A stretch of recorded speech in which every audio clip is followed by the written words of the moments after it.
என் அன்பு கர்த்தருடைய பிள்ளைகளுக்கு இயேசு கிறிஸ்து நாமத்திலே அன்பின் வாழ்த்துக்கள். எல்லாரும் சந்தோஷமா இருக்கீங்களா?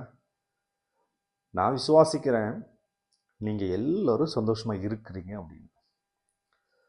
நீங்க சந்தோஷமா இல்லை, நான் ரொம்ப வேதனையோடு இருக்கிறேன், நான் ரொம்ப துக்கத்தோடு இருக்கிறேன், நான் மனசெல்லாம் உடைஞ்சு போயிருக்கிறேன், நான் எந்த வழியில போகிறதுனே எனக்கு தெரியல, வழி தெரியாம நான் அலைந்து கொண்டு இருக்கிறேன், எல்லா பக்கமும் அடைக்கப்பட்ட ஒரு வாழ்க்கையை வாழ்ந்து கொண்டு இருக்கிறேன், எந்த வழியில நான் போனாலும் அந்த வழி அடைக்கப்பட்டு இருக்கிறது, ஏதாவது ஒரு புது முயற்சி நான் எடுத்தாலும் அந்த வழியும் அடைக்கப்பட்டு இருக்கிறது, நான் என்ன செய்வேன்? எல்லா மனிதர்களும் என்னை கைவிட்டு போனார்கள், எல்லா மனிதர்களும் கைவிட்டாங்க, எல்லா உறவுகளும் கைவிட்டார்கள், எல்லா நண்பர்களும் என்னை கைவிட்டார்கள், நான் நம்பினவர்கள் எல்லாம் என்னை தூக்கி எறிந்தார்கள். இவர் என்னுடைய வாழ்க்கையில் மிகப்பெரிய வழிகாட்டியாய் இருப்பார் என்று நான் யாரை நம்பினனோ அவர்தான் என்னுடைய வழிகாட்டிக்கு மிகப்பெரிய எதிராளியாக மாறி நிற்கிறார்கள் என்று அநேகருடைய வாழ்க்கையில கண்ணீரோடையும் வேதனையோடையும் சொல்லுகிற சத்தத்தை நான் நிறைய முறை கேட்டு இருக்கிறேன். என் அன்பு கர்த்தருடைய பிள்ளைகளே, நீங்க மனம் உடைந்து மிகவும் வேதனையோடு உட்கார்ந்து இருக்கிறீங்களா? சோர்ந்து போகாதீங்க. உங்கள் வாழ்க்கையில மிகப்பெரிய ஆசீர்வாதத்தை கர்த்தர் கொடுப்பார்.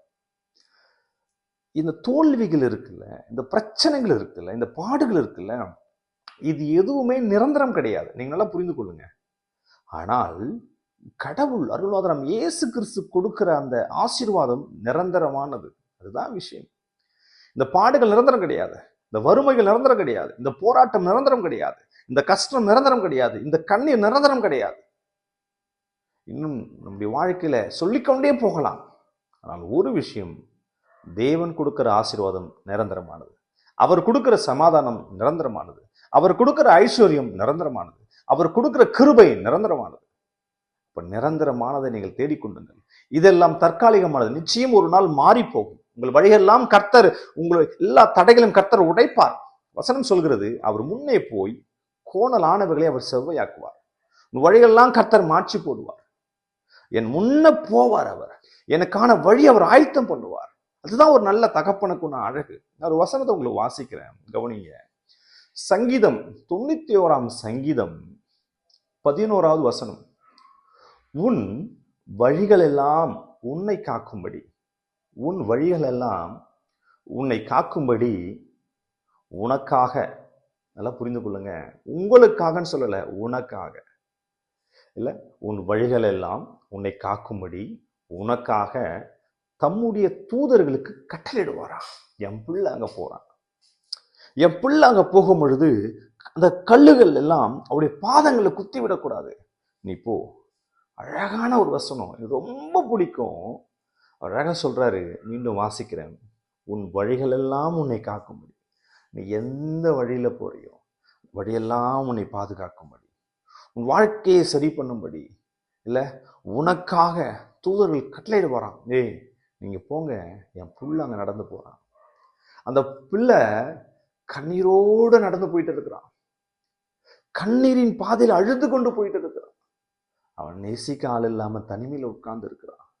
இந்த வழிகளில் நீங்க போங்க, அவனை அழகா தாங்கிக் கொள்ளுங்க, அவன் கூடவே இருங்க, அவனை விட்டு எங்கேயும் போகாதீங்க.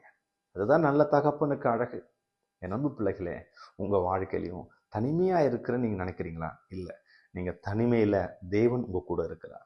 நீங்க தனிமையா இருக்குன்னு உணரலாம், ஆனா இல்ல, தேவன் நம்முடைய அண்ட சராசரங்களை படைத்த நல்ல தகப்பன், அன்பான தேவன் உங்களோட கூட இருக்கிறார். உங்க கூட இருந்து உங்களை தட்டி கொடுப்பாரு.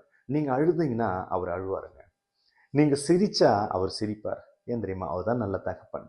தன் பிள்ளைகளுக்கு நல்ல ஈவுகளை கொடுக்க போகிறார். உங்க வாழ்க்கையிலையும் கர்த்தர் சொல்றாரு, உங்க தேவ தூதர்களை உனக்காக கர்த்தர் கட்டளையிட போகிறார். உனக்காக தான் கர்த்தர் உனக்காக கட்டளையிடுகிறார்.